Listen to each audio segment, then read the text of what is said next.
인간이 정한 법은, 이성의 끝인 법은 상대적이라는 거죠. 그들 민족이, 그들 나라가 정해놓은 대로 가는 겁니다. 그러나 성경에서 다룬 죄는 상대적이지 않고 절대적입니다. 모든 인간이 다 포함됩니다. 어느 나라 법, 인간이 만드는 법에 거기에 구애받지 않습니다. 인간 존재 자체를 대상으로 죄를 다룹니다.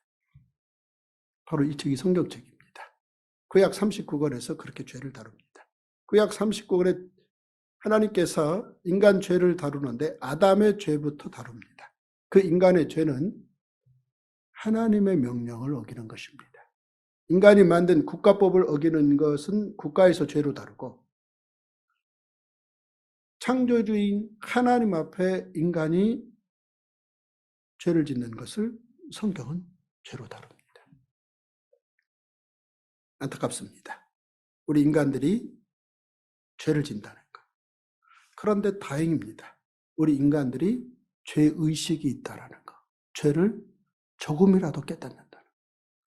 여타 모든 피조물들은 죄에 대한 깨달음이 없습니다. 그러나 오직 인간들은 죄에 대한 인식이 있습니다. 그래서 죄의식이 있고 부끄럽고 숨고 싶고, 이게 인간이라는 거예요. 자, 그 죄가 존속해 왔습니다.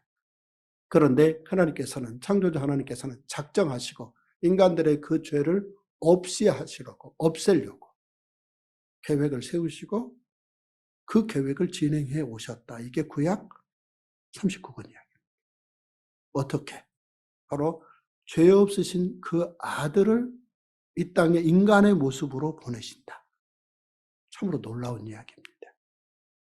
그리고 그 계획은 현실화됐고, 예수 그리스도가, 하나님의 아들 예수 그리스도가 이 땅에 육신의 옷을 입으셨습니다.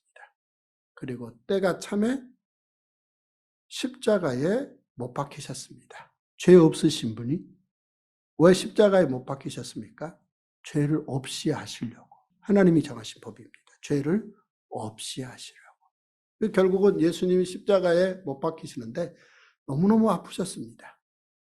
아파서 돌아가셨습니다. 죄가 없으신 분이 아픔은 똑같았습니다. 그리고 결국은 그 대가로 우리 예수님이 십자가에서 6시간 동안 아파서 못 박아 죽으신 대가로 우리 하나님은 어떤 결정을 하셨는 거니? 모든 인간들의 죄를, 그 사실을 믿는다는 조건 하나로 용서하셨습니다.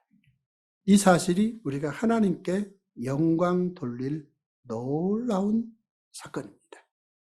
자, 이 사건을 얘기할 때 이제 은혜라는 말을 씁니다. 은혜라는 말은 사도 바울의 표현을 빌리면 이렇게 설명하고 있습니다. 성경이 무엇을 말하느냐? 아브라함이 하나님을 믿음에 그것이 그에게 의로 여겨진 바 되었느니라. 일하는 자에게는 그 삭시 은혜로 여기지 아니하고 보수로 여겨지게 지거니와. 자, 여기에서 이제 쉽게 설명하기 위해서 삭스를 받는다는 것과 은혜라는 말을 비교를 시킵니다. 우리가 정당하다, 합당하다라는 말은 우리가 들인 노력, 수고의 대가를 지불받을 때 이걸 우리는 합당하다고 여깁니다. 그래서 우리는 데모도 합니다.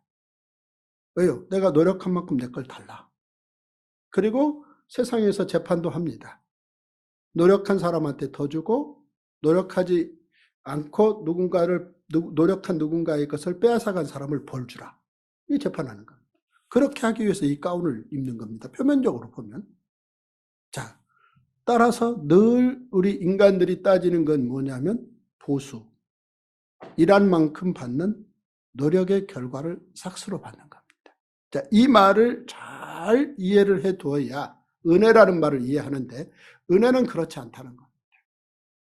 은혜는 어떤 노력도 하지 않았는데, 어떤 성과도 내지 않았는데 값없이 노력의 결과로 얻을 수 있는 그 어떤 것과 비교도 할 수 없을 만큼 하나님께서 좋은 걸 주실 때 이 주는 걸 받는 걸 은혜라고 말한다는 거죠. 이 말이 이 성경의 핵심입니다. 그러니까 우리 하나님께서 온 우주 만물을 창조하셔서 인간들에게 주셨는데 그 좋은 창조 작품의 세계의 한 복판의 주인으로 살면서 창조주 하나님과 멀어져 버리는, 죄로 멀어지는 그 인간들을 하나님께서는 괘씸하다 방치하지 아니하시고 그 아들 예수 그리스도를 인간의 몸을 입게 하셔서 이 땅에 보내셔서 그 몸을 가지고 인간을 대신해서 인간이 저지른 모든 잘못들을 대신 처벌받게 하시고, 그래서 이제 하나님께서 인간의 죄를 더 이상 문제 삼지 않아도 되는 결과를 만드신 거예요.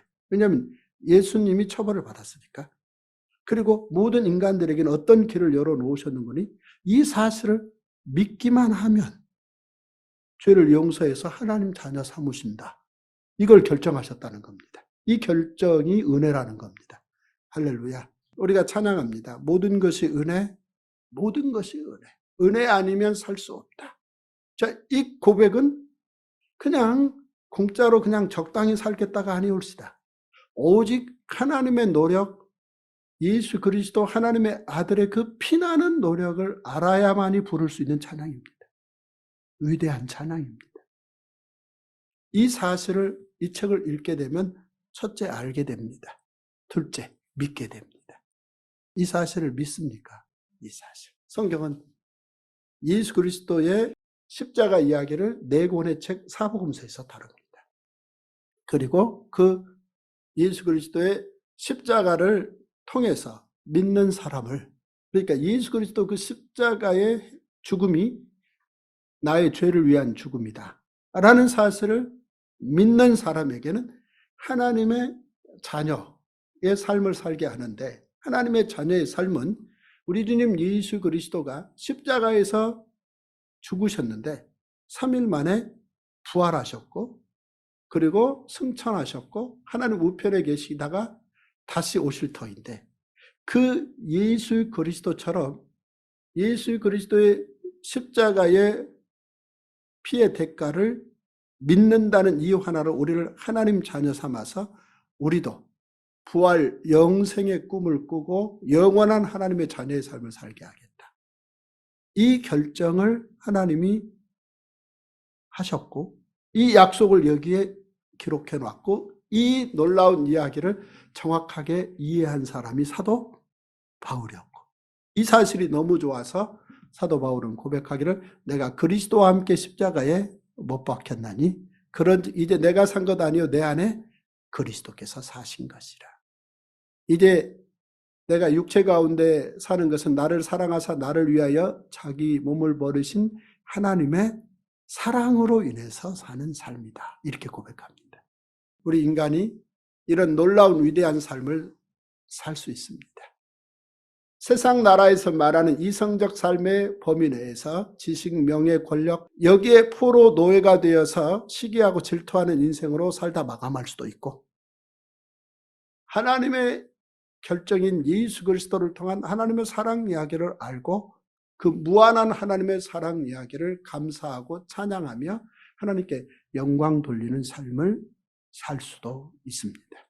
우리는 그리스도인으로 바로 예수 그리스도의 십자가를 통한 우리 죄를 용서받고 우리가 하나님의 자녀되는 이 놀라운 사실을 알고 믿는 믿음의 길을 선택했습니다. 자랑스럽습니다.